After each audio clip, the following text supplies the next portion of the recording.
Thank you, Doctor, for being here and for your investment in Arkansas and for your belief in our people and for the opportunity to grow the economic opportunities for the people of this region. To the higher education officials and to the folks that have been on the ground, let me also add my sincere thanks for all of your collective effort that got us to where we are today. You all probably have heard me say, certainly the media has over and over, about the correlation between education and economic development. Inevitably, a lot of the people's emphasis has to do with workforce training and upping our skill level of our people in order to be able to retain or attract the kind of businesses and industries that tomorrow's educational demand requires. A higher and higher skill level, a higher and higher understanding in so many different fields that traditionally, particularly in manufacturing, weren't even applicable a few years ago. That's certainly going to be true here as well. You're going to have to, and we will do all we can, and we'll provide all the assistance we need to provide to ensure that the workforce that ends up working here is the kind of quality workforce with the kind of additional training necessary to make this company the most successful company it can possibly be. But there's another aspect of this marriage, if you will, between education and economic development that doesn't get talked about quite as much. It does in smaller circles. It certainly does in our office, and it certainly does in our institutions of higher education. But today's announcement is a specific reflection of that other aspect of that marriage between economic development and higher education. What has gone on at the University of Arkansas, the research that has occurred, the collaboration between the educators, the scientists, the research individuals who work day and night without you ever knowing about it to try to improve existing products and create new ones, is a major component of the reason that we're here today. The whole strain, now this isn't your normal soybean, people, and we do, and it's already been mentioned, we can grow soybeans better than anybody in the world. Arkansas knows how to grow soybeans. But the soybeans we've traditionally been growing across the state, particularly in eastern Arkansas, is a little bit different variety and has a different usage than the soybean that's going to be used in the edamame. It's a totally different soybean. And the research that's gone on at the University of Arkansas, the Department of Agriculture, in cooperation with the USDA, in cooperation with the Farm Bureau, and in cooperation with all the other entities that have been mentioned, provides another application for that traditional soybean, a different type of soybean that's used in a different fashion. I didn't even know what this stuff was a few months ago. Well, maybe a little longer than that. My wife's hooked on it. I mean, Ginger is hooked on this stuff, and apparently a whole lot of Americans are getting hooked on it as well. And it is really a growing industry that has the opportunity to be able to take its place in our food chain and for our consumers, not just around this country, but indeed around the globe. And Dr. Chung was mentioning the fact that things have changed in China, and we're seeing that more and more.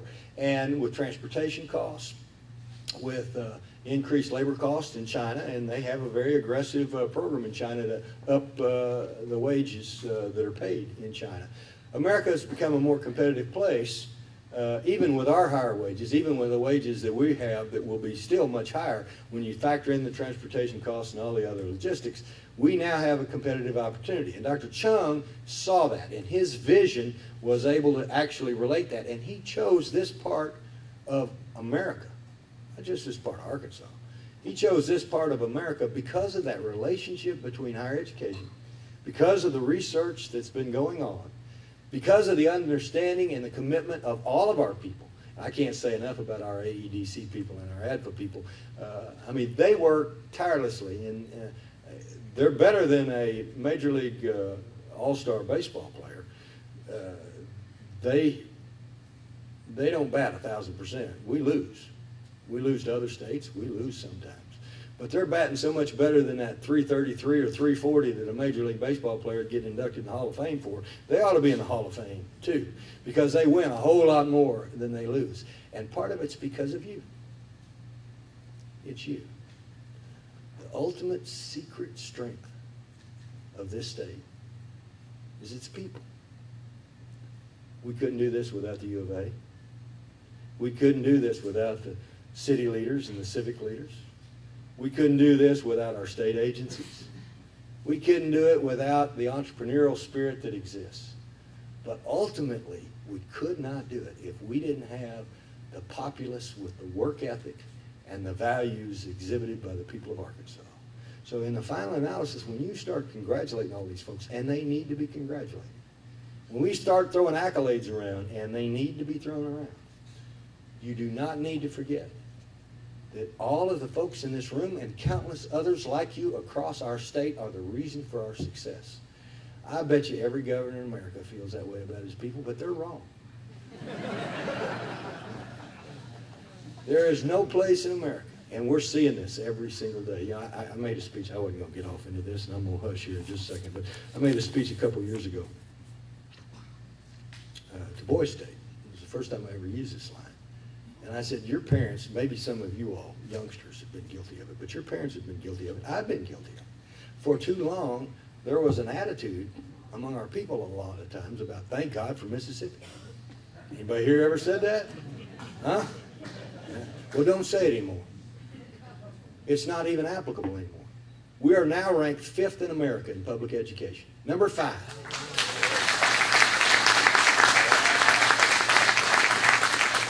As the mayor mentioned, we're one of 4 states that entered this fiscal year not in financial trouble.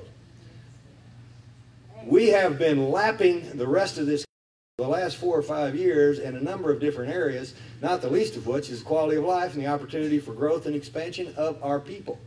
So don't say that. Let Louisiana or Alabama say, thank God for Mississippi. Let Oklahoma say it, for God's sake.